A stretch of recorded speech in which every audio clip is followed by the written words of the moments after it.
Non mais, quand j'y repense, je me suis vraiment fait bolosser quoi. Hello! Alors, tout d'abord, je tenais à vous remercier pour vos messages et partages concernant ma première vidéo. Vous m'avez clairement motivé à revenir pour une story time où je vais vous raconter comment une vendeuse de perruques assez populaire à Paris m'a clairement prise pour une conne, pigeonne, un dindon, bref, à vous de choisir. Donc, pour vous situer un peu dans le temps, tout a commencé au mois de mars quand j'ai voulu investir pour la première fois dans une perruque de qualité, mais avec un budget raisonnable. Donc, j'avais un budget grand max de 300 euros. J'en discutais avec une pote qui m'a emmené dans un premier salon, donc l'Institut Canon. Des perruques exposées étaient juste magnifiques, des box individuelles pour essayer les perruques, uniquement la vendeuse qui l'installait, elle fournissait également un bonnet. Je lui ai dit direct, madame, moi j'ai un budget de 300 euros. Elle me dit, aïe, nous, nos perruques commencent à partir de 500, voire même 600 euros. Hein. On n'aura rien en dessous. Mais vous avez la possibilité de payer en plusieurs fois. Merci pour l'info, madame, mais non. Mais quand même, pour le kiff, je lui demande d'essayer une perruque que j'avais repérée. Les mèches, waouh, la couleur, waouh. Enfin, waouh, quoi. Donc, je lui demande quand même le prix. Et elle me dit, et en plus, elle est en promo. Trop bien. Le prix, 1125 euros. Merci beaucoup, madame. Au revoir et à jamais. À jamais. Non, mais en fait, non. 1125 euros, mais non, je préfère partir en voyage et mener la vie d'Aloca. Oui, j'ai parlé d'investissement, mais j'ai pas demandé à faire un prêt chez Sofinco pour me payer une perruque. Non. Donc, ma pote me dit, mais sinon, je connais un autre magasin qui vend des perruques de qualité aussi et vraiment pas cher. Pourquoi ne m'as-tu pas emmené là en premier? Tu voulais briser mon cœur, c'est ça? On va dans le deuxième magasin et donc il y avait énormément de monde. Les clientes prenaient les perruques, les redéposaient, les réessayaient. Tout ça sans protection sur la tête. Hein. Donc je me suis dit, ok, donc si l'une d'entre nous a des poux, la maison n'est pas responsable. Et en plus, elle me regardait en mode... J'avais clairement l'impression de débarquer dans une fête où je n'étais pas invitée. Première impression, non, j'ai juste envie de rentrer chez moi. J'aurais dû m'écouter. Bref, la gérante nous a accueillis, donc plutôt très gentille, accueillante. Elle nous a donné de bons conseils, donc elle m'a expliqué que si je voulais, je pouvais regarder les modèles qu'ils ont sur leur site internet et passer commande en magasin. Et en plus, si je payais ce jour-là, elle me faisait une réduction de 60 euros. Donc plutôt pas mal. Et en plus, elle me dit que ma commande sera prête 4 jours après. Trop bien. Du coup, j'ai dit quoi? Elle me dit, ah si, ma chérie, moi, je ne chôme pas. Quand je rentre chez moi ce soir, je me mets direct à la confection des perruques, les couleurs et tout et tout. Donc je me dis, waouh, une bosseuse la meuf, ok. Donc vient le moment pour payer, elle me dit qu'elle ne prend pas la carte, uniquement les espèces. Je lui demande une facture.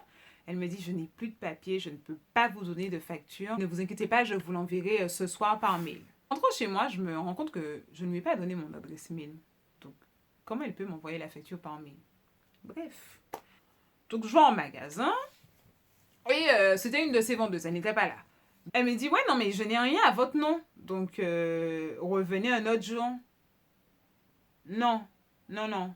Votre réponse ne me convient pas. Elle m'a dit que je vais récupérer jeudi ma perruque. Jeudi, je suis là. Vous me dites, vous n'avez rien à mon nom? Je ne comprends pas. Elle demande à la gérante qui lui dit, écoute, j'ai les mains dans les couleurs, mais qu'elle ne s'inquiète pas, elle aura sa perruque la semaine prochaine. Ok, sauf que la semaine prochaine, Macron nous annonce qu'on est confiné. Entre-temps, sur Instagram, elle mettait, on peut toujours commander sur Internet, en plus la livraison est gratuite et tout et tout. Donc je me dis, mais pourquoi elle ne m'envoie pas du coup ma perruque? Et je lui demande si ma perruque est prête. Elle me dit, oui, mais vous allez la récupérer à la fin du confinement. Alors que je menais ma plus belle des vies de confinée, 2 semaines plus tard, elle m'appelle pour me dire que ma perruque est prête, que si je veux, elle peut me l'envoyer par Chronopost. Donc oui, je veux. Et que je vais recevoir dans l'heure, du coup, le numéro de suivi. Jusqu'à maintenant, je n'ai rien reçu. J'ai essayé de la contacter 3 fois et à chaque fois, je tombais sur la messagerie. Donc je me suis dit, je n'ai peut-être pas le bon numéro. Je vais sur Google il y avait essentiellement des avis négatifs. Je me suis dit, à qui as-tu donné ton argent? Alors, les commentaires, c'était à base de « Ça fait 2 mois que j'attends ma commande, 3 mois que j'attends ma commande, 6 mois que j'attends ma commande, une voleuse, une menteuse, elle n'est pas professionnelle, elle insulte ses clientes, elle parle mal aux gens, elle ne favorise que les influenceuses. » Et je me suis dit, mon Dieu, non. Mais genre, chaleur dans mon corps. Non, non, ce n'est pas ça. J'appelle direct ma pote parce que ma pote, elle avait déjà travaillé avec elle, enfin, acheté dans son magasin et tout. Et je dis à ma pote, non mais, je comprends pas. Elle tombe de haut parce que clairement, elle ne connaissait pas cette image d'elle. Et elle me dit, attends, non, je vais l'appeler. Je dis, mais essaye. En tout cas, moi, je l'appelle. Messagerie, hein. Ma pote l'appelle, elle répond direct. Non mais, tu me ghostes? On dirait que je suis un chagot qui court après elle. Alors que non, je veux juste que tu tiennes ta parole. Bref, elle dit à ma pote, non mais qu'elle ne s'inquiète surtout pas. Je vais lui envoyer par coursier en fin de semaine, elle aura la perruque. Appelez-moi Madame Irma, car j'ai dit à ma pote, je suis sûre que ce sont des bobards. Ça n'a pas raté. Je n'ai pas reçu d'appel de coursier, rien du tout. Quand elle commençait à s'énerver, elle se dit qu'elle m'a mis en contact avec cette fille, pensant que c'était une fille de confiance, et elle se rend compte que la meuf se fout de notre gueule, là, clairement. Donc j'ai dit à ma pote, ne t'inquiète pas, ne t'énerve pas, on va pas se faire d'ulcère à l'estomac, ni faire monter notre tension pour cette fille. On ira en magasin à la fin du confinement, on va récupérer mon dû et basta. J'étais tellement vénère, elle me dit, mais tu verras, on va faire une descente dans son magasin. Une dé quoi? C'est quoi? On est la police? Non, non, non, non, non. Hey, moi, je me bats pas. Je sais pas me battre. Je sais même pas donner des coups. Si ça part en embrouille, à part courir, crier, je saurais rien faire. Mi-avril, j'essaye de la rappeler. Et contre toute attente, elle répond. Elle me dit, ah bon? Mais vous n'avez pas reçu votre commande? C'est étrange, ça. Oh là là, c'est livreur. Les livreurs.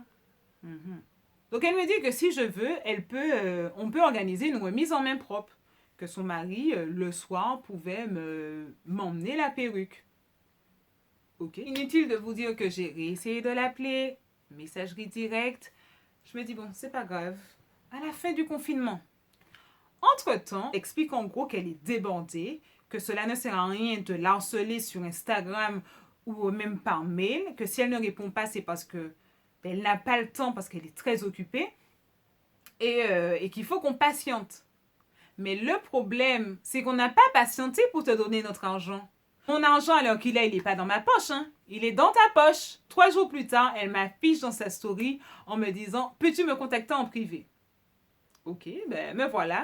Du coup, elle m'envoie une photo de ce qui est censé être ma perruque, sauf que ce n'était pas la bonne couleur. Après avoir échangé avec elle pour lui expliquer que ce n'était pas ce qu'on avait vu en magasin, elle me dit je vais refaire la couleur. 2 jours plus tard, je lui demande où cela en est, pas de réponse. À cet instant précis, la seule chose que j'avais envie de lui dire, c'était oh, stop! Stop là! La blague, elle a assez duré. Il y en a marre. Nous sommes début mai. Là, je me réveille clairement énervée. Ça faisait 2 mois que j'ai passé commande. Je n'ai pas attendu 2 mois pour lui donner mon argent. Donc là, je lui envoie un mail avec pour objet remboursement. La minute d'après, j'ai eu une réponse. Je me dis, son cœur, il a dû faire pip. Remboursement? Qui? Quoi? Où? Pourquoi? La comédie a assez duré. Et là, elle me dit, non, non, mais ne vous inquiétez pas, votre commande partira lundi.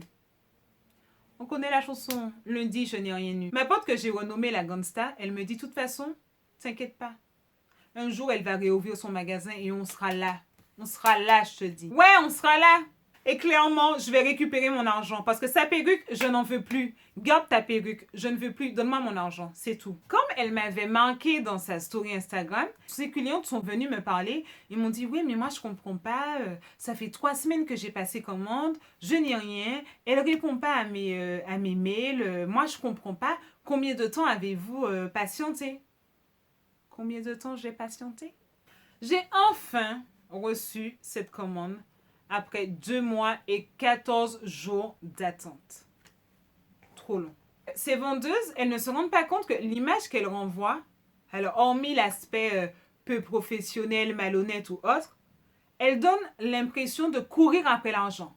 Beaucoup plus de commandes, encore plus de commandes, parce que typiquement, cette vendeuse, sur son Instagram, elle n'arrêtait pas de dire « Il y a des perruques qui sont disponibles tout de suite, des perruques disponibles dans l'immédiat. » Pourquoi faire ça alors que tu sais que tu as des clientes qui attendent depuis plus de mois? Stop les commandes. Mais bref, je ne suis pas là pour dire à la personne comment elle doit gérer son business, mais avec cette organisation, elles ne se rendent pas compte qu'elles peuvent perdre au moins une cliente. Et une cliente, ça peut être quelqu'un qui comptait acheter souvent dans ce magasin, donc se fidéliser, en parler autour d'elle, ramener des copines, et ça, ce n'est pas rien. Mais si j'ai un conseil à vous donner, c'est de toujours lire les commentaires avant d'acheter. Que ça soit en magasin ou en ligne, ou parce que la vendeuse est gentille, ou parce que votre copine a déjà acheté, on n'a pas tous les mêmes expériences. Lire les commentaires nous permet d'être au courant. Au moins, on sait, on est averti. Si on s'engage, on sait à quoi s'attendre. Ensuite, ne jamais acheter sans facture, sans reçu de commande. Imaginez si cette personne était vraiment de mauvaise foi. Comment j'aurais fait pour porter plainte? Et troisièmement, il est important de laisser des avis constructifs.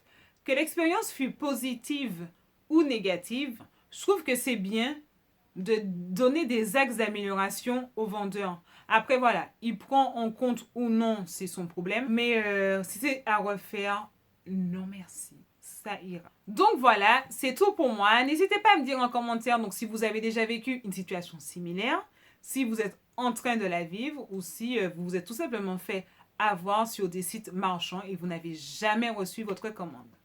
Salut!